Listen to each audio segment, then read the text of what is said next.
our first video lesson on culturally responsive and sustaining education. I'm Helene Marshall, and I'm going to be guiding you on our journey together. And this first installment of our flipped professional development video lessons is going to be about a framework not for teaching, not for education, but for everything. It is the intercultural communication framework. And I developed this framework when I lived in Green Bay, Wisconsin, back in the late 80s, early 90s, and worked with Hmong refugees.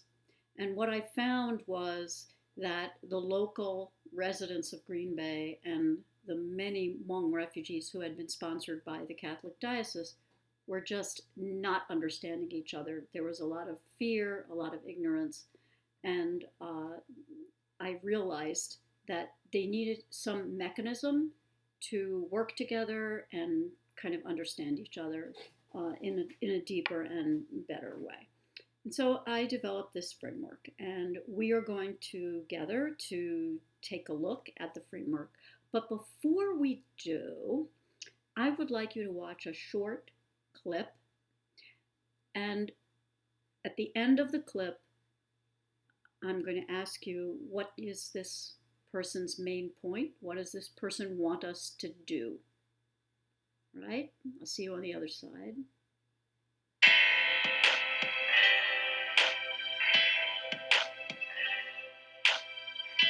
Salvadorans are the third largest Latino community in the US.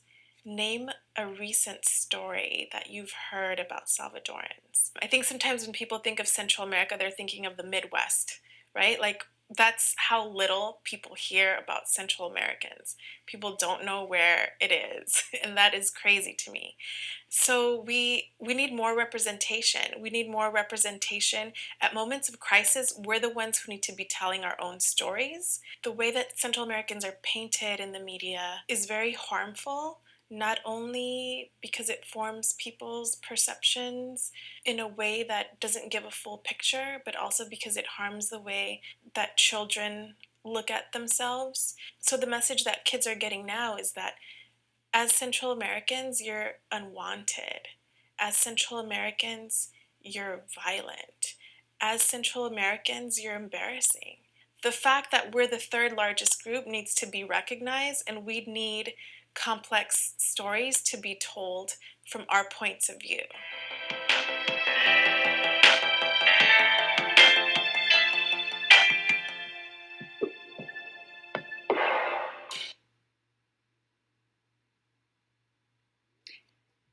And by the way, that website that was on the slide, fusion.net/unaccompanied, will take you to about 10 or 12 other short videos from professionals from the various Central American and other immigrant countries.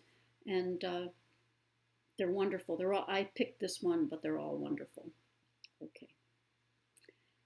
So now we are going to learn our mantra.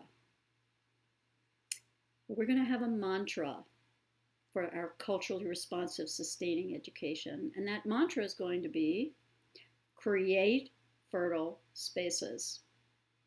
And the reason I say create fertile spaces is first related to Bloom's taxonomy.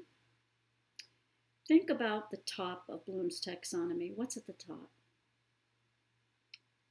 Create, right? So we want our students to go all through Bloom's taxonomy to the top. What about us? We need to be thinking of ourselves as creators. I'd like us to think in terms of not delivering instruction, meeting standards, covering curriculum. Let's think of ourselves as creating fertile spaces. Now, the spaces can be very different depending on your circumstances. They can be as simple as the classroom, or as many of us are finding today, they could be digital spaces, online. They can be in cyberspace. They can be emotional and psychological space, social emotional learning, room to have the feelings and thoughts that you need to go through and have. So these spaces for our students are very important. What makes them fertile will be the subject of all of our work together. I won't speak further about fertile, but I want you to be thinking, what does she mean by fertile? And pick up some clues along the way. And at the end of this brief video lesson, I'm going to revisit that word fertile and we'll see. Let's go. All right, so the framework I'm going to show you is this. This is it. This is the framework. 3 pictures. So what do we have? What are our 3 pictures? We have Alice, we have football, and we have a globe. Now, when I show you these pictures in a few minutes, you will see something very different. So right now, I'm sorry, I'm just going to close my mail because it's distracting.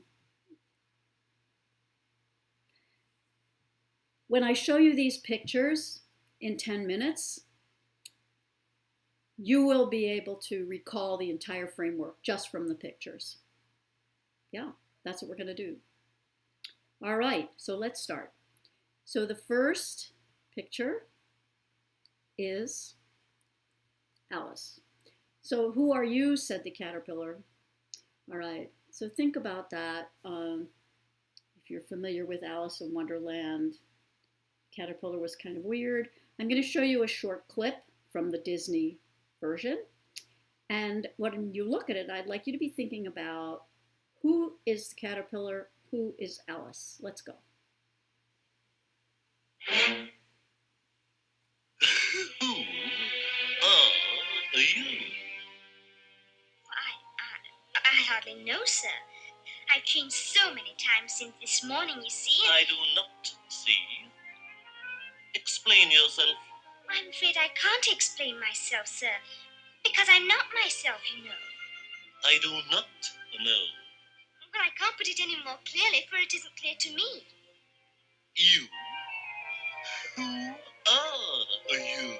Well, don't you think you ought to tell me who you are first? Okay, a short clip. Now, this is the first principle. The first principle of the intercultural communication framework is based on the fact that Alice has tumbled down into Wonderland and she thinks it's a crazy place. She thinks of herself as a normal person and she thinks the caterpillar is a little bit crazy. The caterpillar says, explain yourself. But she doesn't really know who she is anymore. She's so disoriented. Remember, she wakes up and she doesn't recognize herself. So she thinks maybe the caterpillar should start by explaining himself. But it's his home. He thinks, why should I explain myself? So the principle here is it is up to us to explain ourselves and not just ask the immigrant community, the refugee community, to explain themselves. We need to have a two-way open communication, ongoing. So this is about establishing a relationship, ongoing and two-way, not one way. And there's a very big tendency to just collect information from families and give them out information from the school community. That's not engaging in a relationship that is an ongoing two-way relationship. And it's important to understand that relationship is very deep in many of the students who come here from other countries. They're looking for something a lot more than necessarily they're receiving from us. I'm going to give you an example of a student who he was Vietnamese, and he came to ask me for an appointment. He wanted to see me after class one time. And I said, okay, come to the office and we'll talk. So he came to the office and he talked to me for quite a while. And I kept thinking he was going to ask me about an assignment or some question he had about what I was teaching him. Nothing of that came up. And then he said, okay, thank you. I'll see you tomorrow. The next day in class, he was like a transformed student. He had been quiet, somewhat withdrawn, didn't seem like he was really motivated. He was totally different. He was engaged, he was contributing, and just what you would like to have. And I asked him after class, I said, Ty, you were so different today. What was it? And he said, now I know you. I can learn from you. That's exactly what he said. He needed something more than me being the teacher, because a lot of what we talked about was developing that relationship. And I know that many of you who are watching this always feel that you have a relationship with your students, but this has to go a little more. And we'll be doing an activity together that will give you an example of a teacher who did that. And we'll be analyzing that when we meet next time. So that's our first principle. Now let's go to this. Oh, that's our Alice. Our Alice doesn't look like the Disney Alice, right? We know who we're talking about, right? Okay, so there she is. Now the second one is keep your eye on the ball. That's the second principle. And I use a football because my husband's a football fan, and I knew nothing about football when I first married him. But I learned. And at first, I would be very bored, and I would have no idea. I would just see whistles and the flags and the ball. I didn't know where it was. And the problem I was having was I didn't know how to follow where the ball was going to go. And there's a very simple detail that you need, which most of you probably know, that I didn't know. And when my husband told me, I was enlightened that the first player is not the one to watch. The first player always passes it behind to the second person, who is the quarterback. I know that now. And once I knew to watch that small movement there, I could follow the play. And I could go, get him, good run, interception. And I knew, all of a sudden, I had the whole thing fell into place. This is an important principle. What's most important may not be obvious to our students. They're coming from another culture. What is important in this culture may not be something they will notice, and vice versa. Something very important to them may not be something that we would put much attention on. And I'm going to give you an example. So for us, attendance is very important, right? We take attendance. And we expect people to come Monday. It depends, but just for the sake of argument, Monday, Tuesday, Wednesday, Thursday, Friday, come to class. Remember, these are people, many of whom have missed education, they've had traumatic experiences, and to them, there might be other obligations they have. There are all kinds of reasons why they may be late or may not attend, and we're very punitive about that. But for them, it's not the top priority. They may have other priorities that supersede that. But for us, if you're not attending, what's that about? The opposite side, I had a graduate student, a guy who was going to graduate school, also a Hmong student. He had graduated from undergrad. And he wanted me to show him the graduate catalog, and I brought it, and we were looking at it. And he said, are you in there? And I said, sure, I'm in the back. Look me up under the faculty. And he looked me up, and it had all my credentials. I happen to have a doctorate in TESOL from Teachers College, Columbia. Thank you very much. And he looked so disappointed. And I said, "What is it?" And he was looking, kept reading it and looking at it. And I said, "What is it?" And he said, "How many children do you have?"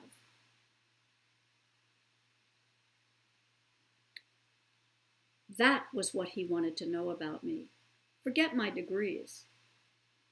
And from my perspective, as a female, to be positioned as, "How many children do you have?" Excuse me? And so a very different set of priorities. And this was a highly educated student. So this is somebody where it's definitely a cultural thing. Okay, so priorities, really important. So what is the principle there? You need to identify your own priorities and make them clear. You need to find out your priorities of the other culture. And when you can, you need to accommodate. If you can't accommodate, you decide if it's really important, you say, "That's it, we need to do that." So for example, literacy is a priority, very important. Okay, so it's something that we think about. That is the second principle. Let's go on. Oh yes. And there we have a picture. Think about the priority. What's the priority? Are we really going to insist Monday, Tuesday, Wednesday, Thursday, Friday? These are people who are happy just to have survived the trip to get here. Look at that young man. And here, for example, this is what some of them go through. And think about that next time you're taking attendance. And our third principle, make the strange familiar. And this one might be more familiar to many of you in terms of activating prior knowledge. So what we do, and I just want to show you, you see the little white holes there? Okay, so the principle has to do with students being totally unfamiliar with a concept that you need to teach them. And how do you bridge that? How do you make a connection? You don't just say, "This is a globe." Because that won't help. "Oh, look, it's the Earth." No, it's not the Earth. It's some big round thing. How do you make that connection? Well, you try to find some pathway that you can take from what they already know, right, prior knowledge, to where you're taking them. And we're going to be doing a lot more with this in terms of schema theory. We've just started. But the idea here with this is very special. It's a metaphor, you know, of what I'm trying to show you, but it actually is a slide viewer. It was a toy, Fisher-Price toy that I had my daughter play with when she was young. We were playing together. And whenever I would take the globe, she said, "Oh, you're going to do another workshop, Mom?" So, because I like to use that as an example. So what happens when you look? When you look through the viewer, you see the people, the landmarks, the animals, the terrain of the place that you're looking at. And so you can twirl it and pick a country and look at the different slides. So that kind of helps to make that connection that this might be, oh, these places, there are these places. It's really important. I had a class once and I had to work with them on the computer, and they were completely, this was a long time ago, computer, no. But I took them to the website of their hometown. And as I showed them their hometowns, they say, "Oh, that's the church. Oh, that's this." And they were drawn into it. So you have to be creative with your spaces and think about how you can make these connections. The more you start with where they are, and it's not just a thing to say, it's real. And that is how you make the connection. I'm going to show you another example here. So let's say he rides his bike around the neighborhood. He can ride all around the neighborhood, right? But he knows the streets. But he can't read a map because the map is this two-dimensional. We're going to talk next time about two-dimensional more. But it's just a flat. How can that be places? So how do you make that transition? How do you teach that? All right. So what you do here, for example, I'm going to make this a little larger. If you are working with Central Americans, these are names they know. Oh, I know that. I know that town. I know that. Okay. So again, they're recognizing something, and then they start to build that schema of the map. And then in their neighborhood on their bike, you can have them work with the idea of a map. And it can take them pretty far towards understanding that concept. So, how are we doing? You got it? You got the framework? 3 principles.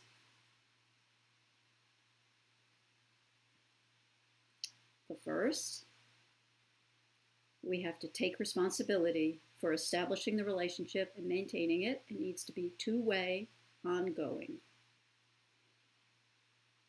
We need to be explicit about our priorities. We need to learn about the other culture's priorities.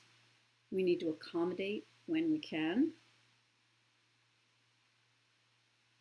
And we need to make associations between what is familiar and what is unfamiliar. What is strange, we have to make it familiar. And that has to do with the content you're teaching, it has to do with language, and it also has to do with the way education happens in our system. So this is the foundation of everything we're going to do. And if you keep these 3 principles in mind throughout all your communications, not just your teaching, if your school community, and if your larger community, as I found in Green Bay when we had a conference on the Hmong and I delivered this exact talk, they were amazed to think of it this way.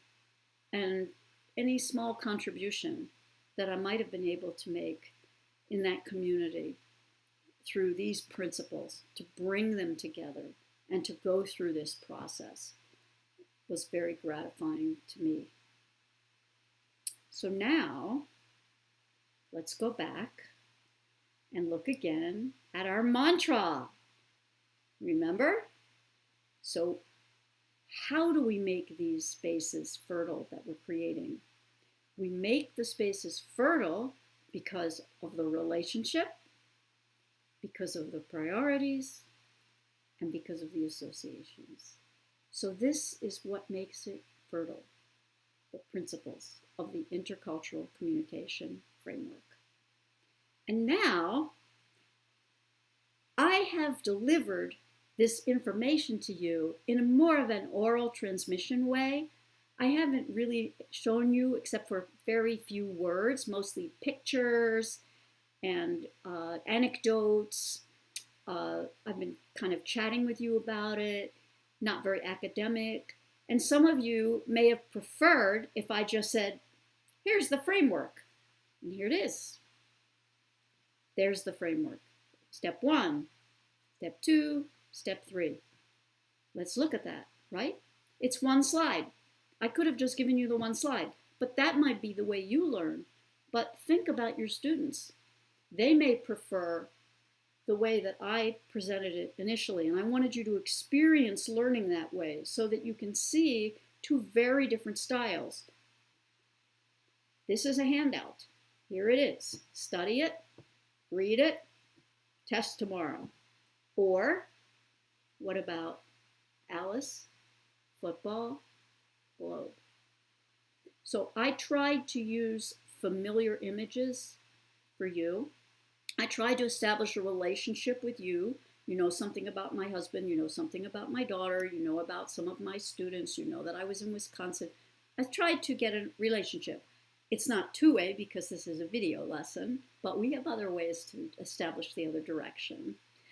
And the next thing I tried to do was make my priorities clear. I wanted you to learn the principles. I wanted you to connect with the mantra, right? I wanted you to appreciate Monica Novoa's point that she made in her video. So I made my priorities clear. And your priority, again, is going to be to learn the material, to get your hours.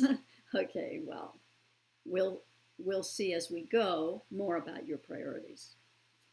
And then the associations that we made, again, I tried, many of you know about football, you understand about globes, and Alice, I tried to connect with images that would resonate with you. I didn't show you things that were images of what you've never seen before. So I tried to make associations, right?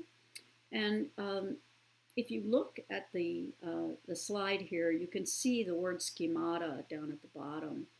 And we do a lot with schema theory in this training because that's also another theoretical foundation, just like the intercultural communication framework. Schema theory has a lot to do with it. And we worked on schema theory in our synchronous piece. And it's extremely important to understand the elements of the schemata, the 3 types, because that's what helps you to move from unfamiliar to familiar in terms of the language, the content, and the formal schemata, which has to do with school. And we are going to continue our journey in the next video lesson, talking about these cultural differences that you need to bridge, having to do with the formal schemata. That's going to be our focus, all right? And what I'd like you to do now, I'm going to show you a clip of one of my favorite movies, because of course I did work with the Hmong for 7 years. How many of you know what movie I'm going to show you a clip of? You watch the clip, and then I'd like you to think about how this scene is illustrative of not having the intercultural communication framework in place. And that's what I ask you to look for. And when the clip is over, there will be a feedback piece for you to rate and then comment on this video lesson. And thank you very much. That's it.